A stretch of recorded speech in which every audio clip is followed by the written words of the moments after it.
Hello everybody, it's Tutu. We talk about how to create a destruction animation on 3D Studio Max in this tutorial.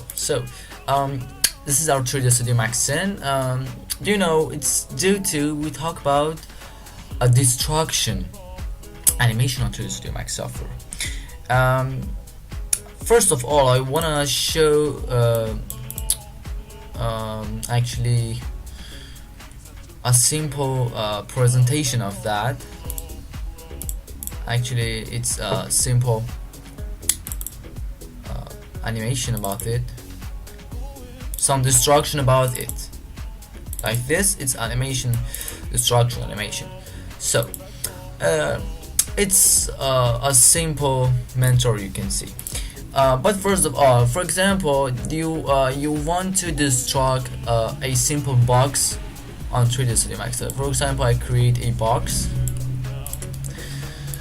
and move it in the center of our actually send. For example, send length 100 centimeters for height 20 centimeters is good.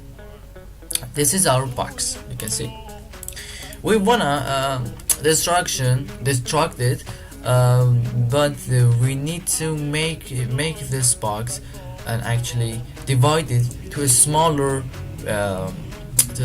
fragment. To a small fragment, divide it to smaller parts. You can do it with so many plugins or something like that, but in this tutorial I wanna use a Rayfire.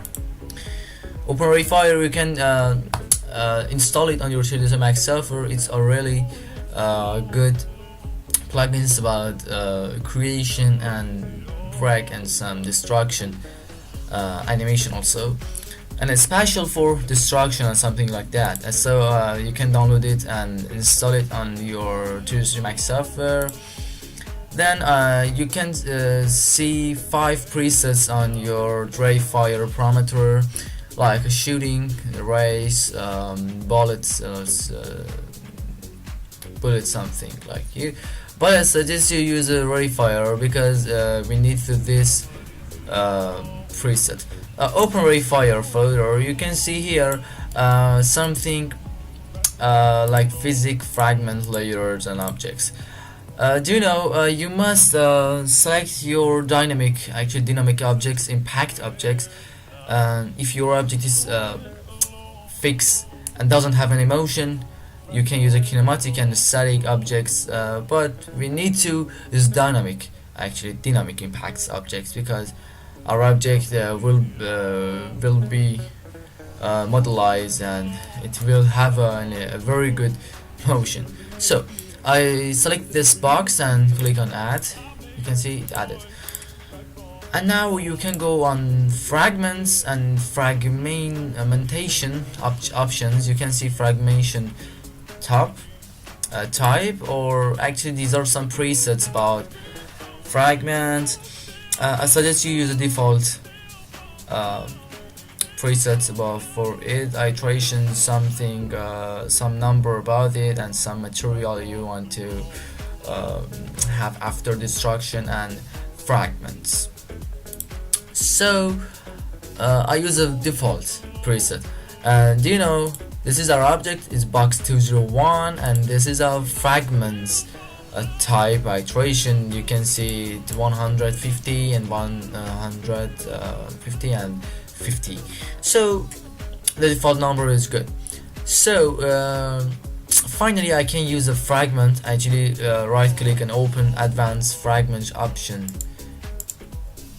You can see these are some advanced options you can see, but as you know, the default objects and default settings are very good, and we no need to edit our default settings. So finally I click on this fragment command.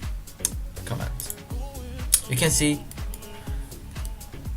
divided to smaller parts. These are split parts together. It's really good. And also if you wanna make it the smaller and the smaller uh, parts together and smaller than this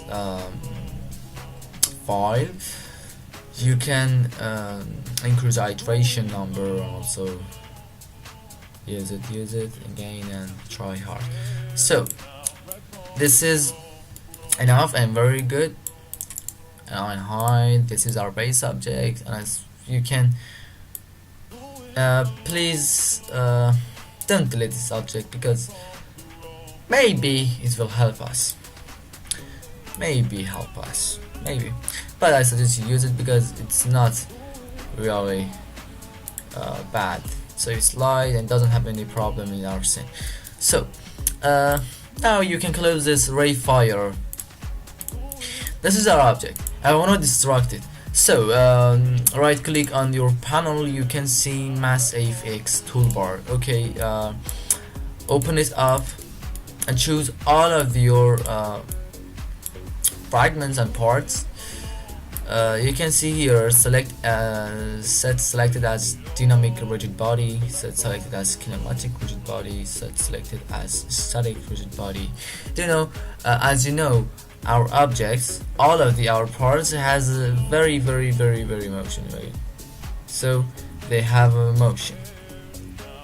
They aren't static and fixed. So you can see they have a motion, so you can use a dynamic rigid body. And on your panel, please open the multi-threading in hardware engine. Please enable these parameters, because it helps your speed to calculate. You can see here rigid body properties. All of our fragments are generating with the help of these parameters. You can see we can edit all of our presets and settings on this panel. This panel name is multi-object editor. This is dynamic. You can put on static, kinematic, on like something like that. So before edit this parameter, I use it. Play this animation. You can see these are destructing together. Bang! It's very good. It's a very good result, and it's enough. But sometimes you wanna create animation, something like a car or a box. You wanna destruct this box. For example, I create an object, for example, a sphere. It's a very good sphere. Set the position of this sphere towards of this box a little more. So I wanna make it a dynamic object, and this object will be destruct these parts. Actually, I make split together these parts. So I put it on dynamic, and it's a very good collider. For example, convex or sphere is better, and we wanna actually move it around and actually move it center of this box. So we wanna add a force. On the left view, it go on forces, and I'll use a wind and move it back of this sphere, and use thread, for example 500, and I wanna actually this force assign its force to this sphere only. So I choose it and back forces at this point. Now you can see this animation is very good. 1, 2, 3, play. You can see we have a problem. Before this uh, a sphere collapse to these parts, the box as destructed. What's the problem? Just pay attention. I choose all of the outer parts on the box and go to multi-object editor, and use the start in sleep mode. Do you know what is problem? This problem. Well, do you know what this point and parameter? So sorry. This parameter and this point, it means these objects are never destroyed up to and actually until a object collapse these parts. So watch it, play. These are, you can see these are fixed, and when this sphere collapse these parts, you can see destruct. Very good. And also you can see you can also delete force and replace a box, convert it to a table poly. Here a little move it, a little move, little bit. Open this sphere, and actually you can see this box and this body is static, doesn't have any motion, and it's fixed. So you must go on select it as a static rigid body. Now play it. Now structure. Very good. We didn't use force, but we've created a box with so smooth and smooth body diameter.